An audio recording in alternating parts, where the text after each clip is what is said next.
FTP और SMB दोनों network में डाटा साझा करने के जरिए हैं, लेकिन साइबर सुरक्षा की दुनिया में इनके खतरे अलग-अलग हैं। एक साधारण पोर्ट नंबर का फैसला यह तय करता है कि एक आपका सिस्टम कितना सिक्योर और हैकर के लिए यह कितना आसान निशाना बन जाएगा। आइए जानते हैं इन दोनों प्रोटोकॉलों के बीच में क्या अंतर है और इनके क्या जोखिम हैं।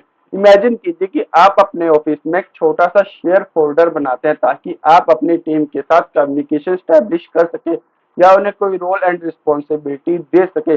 और अगले दिन जैसे आप ऑफिस में आते हैं तो आपको पता लगता है कि आपने जो डाटा शेयर फोल्डर बनाया था उसके थ्रू कंपनी का सारा डाटा लीक हो जाता है और स्क्रीन पर एक छोटा सा मैसेज आता है, वरना कराए रनसमवेयर।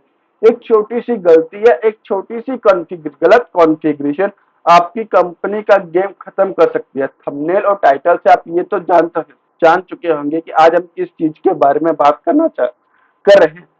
आज हम बात कर रहे हैं एफटीपी और एसएमबी के बारे में। ये दोनों नेटवर्क की दुनिया के एक ऐसे प्रोटोकॉल है जहां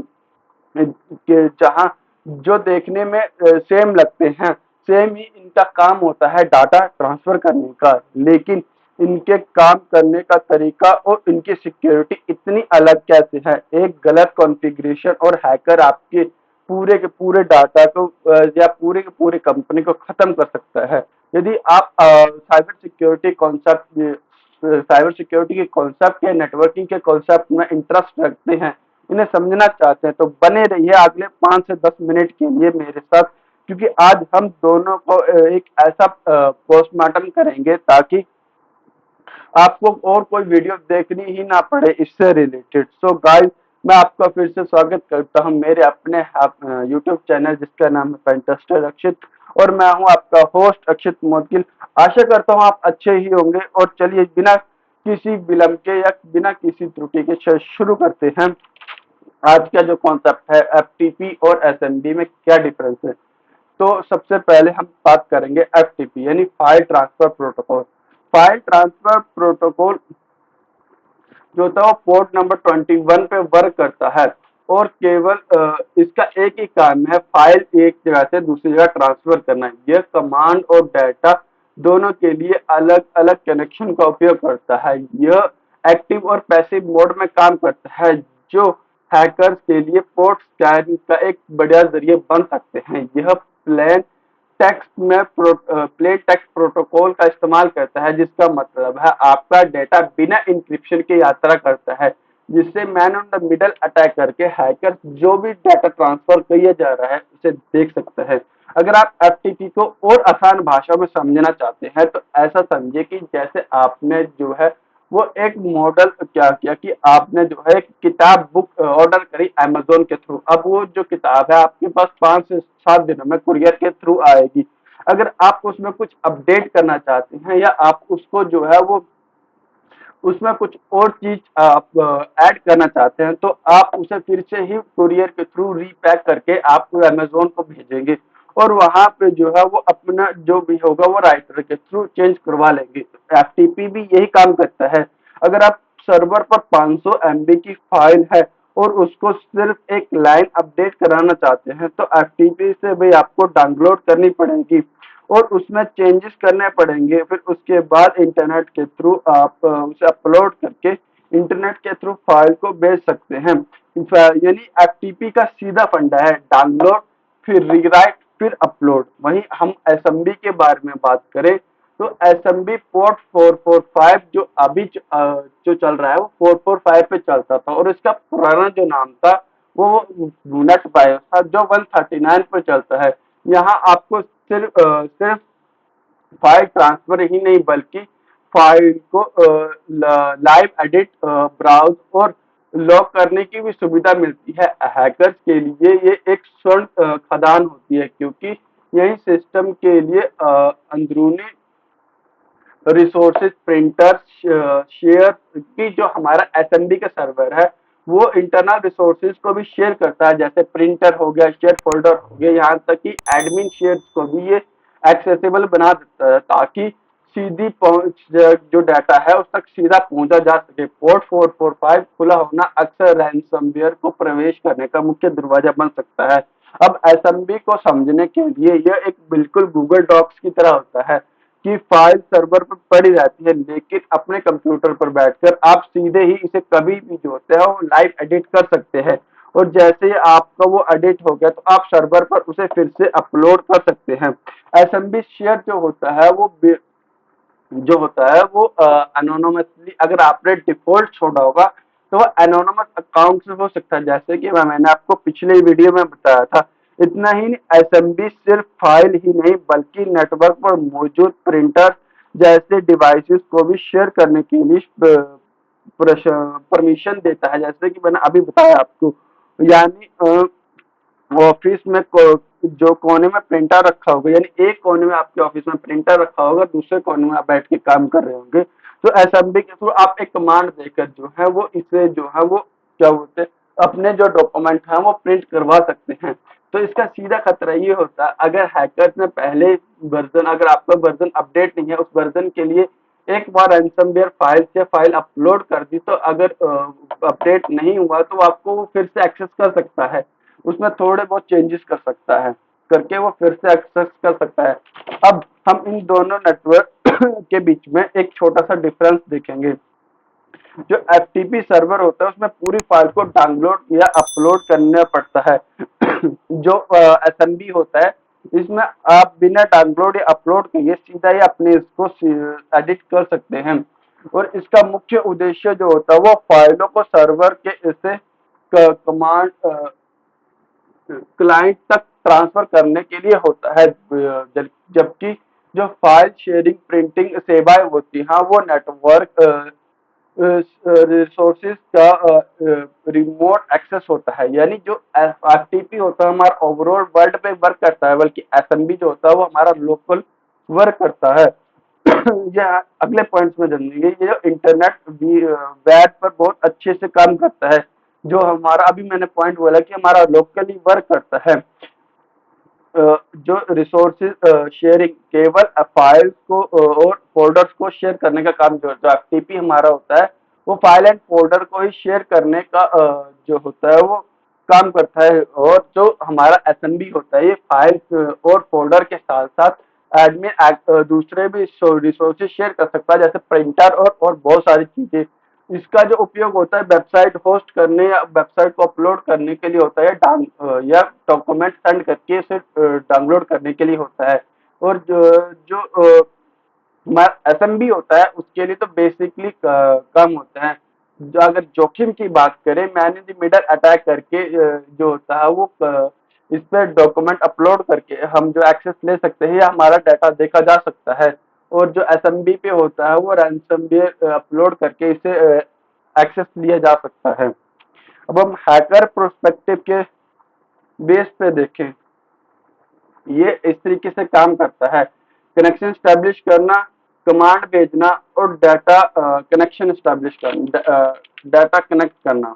यानी अगर हम एसएमबी पोर्ट एफटीपी एक पोर्ट 21 पे चलाते हैं तो हम कमांड के थ्रू अपने डाटा, अगर हैकर प्रोस्पेक्टिव से हम देखें तो आप सब जानते हैं कि एफटीपी का डिफॉल्ट पोर्ट जो क्लाइंट पोर्ट होता है जिससे कमांड रन होती है वो 21 होता है, जो आपके यूजर और पासवर्ड को इन जो होता है वो प्लेन टेक्स्ट में सेंड करता है, यानी ये इतना सिक्योर नहीं होता है। तो इसके बीच में जो होता है वो पैकेट स्निफिंग करके या man in the middle attack करके जो होता है वो हैकर्स आपके डेटा को चुरा सकता है। तो इसके लिए जो है वो आज हम जो है एसएफटीपी यानी secure file transfer protocol use करते हैं, जो आपके डाटा को या आपके यूजर पासवर्ड को इंक्रिप्टेड वे में सेंड करता है आपके रिसीवर सेंडर के एंड पे। और दूसरी तरफ अगर एसएमबी विंडो एनवायरनमेंट देखें तो ये हैकर का बहुत ही मन पसंदीदा टारगेट होता है। आपके अपने इतिहास के सबसे खतरनाक रैंसमवेयर अटैक का नाम तो सुना ही होगा। यानी आपको पता ही होगा इतिहास में सबसे बड़ा खतरनाक रैंसमवेयर अटैक हुआ जो कुछ या आई थिंक 23 या 24 के बीच में एम्स हॉस्पिटल पे भी हुआ था, जिसका नाम था वानाक्राई रैंसमवेयर, जिसमें उनका पूरा पूरा डाटा इंक्रिप्टेड हो गया। आगे मैं समझाऊंगा कि कैसे हुआ था। तो उन्होंने क्या किया था, उन्होंने विंडो के सबसे एसएमबी वन की वर्नेबिलिटी थी इटर्नल ब्लू, इसका फायदा उठा के दुनिया भर के लाखों कंप्यूटर्स को हैक करा और उनके पूरे के पूरे डाटा को इनक्रिप्ट कर दिया। इसलिए आज हम एसएमबी वर्जन 2 या वर्जन 3 का इस्तेमाल करते हैं ताकि आपका डाटा इंक्रिप्शन दे सके। अब हम अगर एक वर्किंग एनवायरनमेंट की तरीके से देखेंगे तो आपको कैसे मिलता है मैं बताता हूँ। मान लीजिए ये किसी हॉस्पिटल की वेबसाइट है, पर ये किसी हॉस्पिटल की वेबसाइट नहीं, ये मेरी तरफ बनाया हुआ है टेम्पलेट है आपको समझाने के लिए। अगर कॉलेज प्रोजेक्ट के लिए आपको ये टेम्पलेट चाहिए होगा तो मैं आपको इसके लिंक प्रोवाइड करवा दूंगा। तो चलो मान लीजिए कि आपने जो ये वेबसाइट देखी, आपने इंफॉर्मेशन गैदरिंग करी, आपकी हिडन डायरेक्टरी निकाली, आपने इसके इंफॉर्मेशन सब डोमेन्स निकाले, बहुत सारी इंफॉर्मेशन निकाली, फिर आपने इसकी आईपी निकाली, उस आईपी को शोडान पे जाके स्कैन किया, वहां पे आपको दिखा कि आपके पोर्ट जो पोर्ट 21 और 445, अगर आपका विंडो ऑपरेटिंग सिस्टम हो तो 445 होगा, अगर आपका लिनक्स ऑपरेटिंग सिस्टम हो तो एफटीपी होगा। अगर मुझे ये नहीं पता कि लिनक्स पे एसएमडी पोर्ट वर्क करता है, अगर हुआ तो भी एक्सेस हो सकता है। वो एक्सेस करने के बाद ही पता लगता है कि उस के पीछे कौन सा ऑपरेटिंग सिस्टम वर्क करता है। पर एफटीपी तो नॉर्मली हर एक सिस्टम में होते हैं, दोनों पोर्ट होते हैं। तो आपने उसे एनमैप के थ्रू स्कैन करा और एनमैप के थ्रू स्कैन करके आपको ये पता लगा कि ऑपरेटिंग सिस्टम कौन सा है, विंडोज है या लिनक्स है, जो कौन कौन से पोर्ट ओपन है, कौन कौन सी सर्विस वर्क कर रही है, अगर कॉन्फ़िगर की हुई है वर्जन तो किस पोर्ट पे वर्क कर रही है, अगर उस पोर्ट पे वर्क कर रही है तो कोई डिफॉल्ट अकाउंट नहीं, अगर डिफॉल्ट अकाउंट है तो अनोनिमस के थ्रू आप लॉग इन कर सकते हैं, अगर नहीं है तो आप क्या कर सकते हैं, इनम फॉर लिनक्स ये होता है, लिनक्स ये स्कैनिंग टूल होता है जो सिस्टम में जाके उसको स्कैन करता है, उसकी वर्नेबिलिटीज फाउंड करता है, आउटडेटेड वर्जन को फाउंड करता है, आपको सलाह देता है कि आपको कौन कौन से वर्जन अपडेट करने की जरूरत है, कौन कौन सी जो है वर्नेबिलिटी पैच करने की जरूरत है, कौन कौन से सब डोमेन्स ठीक करने की जरूरत है। उसके बाद ही पूरे सिस्टम को स्कैन करके आपको एक रिपोर्ट बना के दे देगा। और अगर आपने चेंज करा हो, अगर आपका पासवर्ड और यूजर आईडी पासवर्ड कमजोर होगा तो हाइड्रा के थ्रू आप उसको जो है तो वो ब्रूट फोर्स करवा के पता लगा सकते हैं। हाइड्रा क्या करता है कि लिस्ट के थ्रू आपके पासवर्ड को ब्रूट फोर्स करता है, वो लिस्ट ऑलरेडी लिनक्स काली लिनक्स में होती है, उसके थ्रू ये पासवर्ड को ब्रूट फोर्स करवाता है। अगर एसएमबी हुआ या मेटास्प्लॉइट का यूज करके जो होता है वो इनके एक्सप्लॉइट ढूंढे जाते हैं। अगर इनके एक्सप्लॉइट वर्जन हो और आपके जो सिस्टम में वर्जन है उस पर रन कर रहे होंगे तो ये आरसीई द्वारा प्रोवाइड करा सकता है, जिससे आपकी कंपनी को बहुत सारा नुकसान होता है। तो अगर आपके इसमें एफटीपी अपडेट नहीं है तो प्लीज इसे एसएफटीपी करें। एसएफटीपी से क्या होगा कि आपको एक एसएसएल सर्टिफिकेट मिल जाएगा, जिससे ये हो सकता है, ये सिक्योर हो सकता है। जैसे इस पे भी जो है वो एचटीटीपीएस पे वर्क कर रही है। एफटीपी और एचटीटीपीएस सेम ही है। यहाँ पे जैसे इसके ये को सर्टिफिकेट वगैरह है, वैसे ही जो होगा वो एफटीपीएस एसएफटीपी के साथ भी आपको मिल जाएगा और आपका डेटा इंक्रिप्शन वे में जाया करेगा। अगर हम बॉटम नेक की बात करें तो अगर आपको इंटरनेट के थ्रू अपने डाटा को पहुंचाना है या मंगवाना है तो आप एफटीपी के जगह एसएफटीपी का यूज कर सकते हैं। लेकिन आप एक ऑफिस के अंदर जहां आप सबको एक ही कनेक्शन स्टोर करने या फाइल एक्सेस करनी है या उसे लाइव एडिट करना है या अन्य किसी रिसोर्सेज जैसे प्रिंटर का वर्क करना है तो एसएमबी का मुकाबला नहीं या एसएमबी का यूज कर सकते हैं, बट उसके जो एडवांस वो वर्जन होंगे उन्हीं का यूज करें। सॉरी। आई होप कि अब आपको एफटीपी और एसएमबी के बीच में फर्क एकदम क्लियर हो गया होगा। अब मेरा छोटा सा क्वेश्चन है, मैंने आपको वीडियो में भी बताया, क्वेश्चन उसी से रिलेटेड है। मुझे नीचे कमेंट में ये बताना कि एसएमबी का कौन सा वर्जन था जो रैंसमवेयर के लिए जिम्मेवार था। अगर आपको ये पता होगा आप सर्च करके बता सकते हैं, नहीं पता होगा तो प्लीज कमेंट जरूर करें, कमेंट में मुझे बताएं और मेरी मिस्टेक्स भी बताएं। अगर आपको वीडियो पसंद आया होगा या आपको वीडियो अच्छा लगा होगा तो लाइक और लाइक करने के साथ साथ इसे अपने जो है दोस्तों के है जो टेक्निकल टेक में रुचि रखते हैं ये कॉलेज ग्रुप में जरूर सेंड करना। अगर वीडियो इंफॉर्मेटिव लगा होगा तो आप वीडियो को लाइक भी कर सकते हैं, शेयर भी कर सकते हैं, साथ साथ में मेरे चैनल को सब्सक्राइब भी कर सकते हैं। तब तक के लिए मिलते हैं किसी और वीडियो में, नए वीडियो में। तब तक के लिए स्टे सेफ, कीप हैकिंग। धन्यवाद।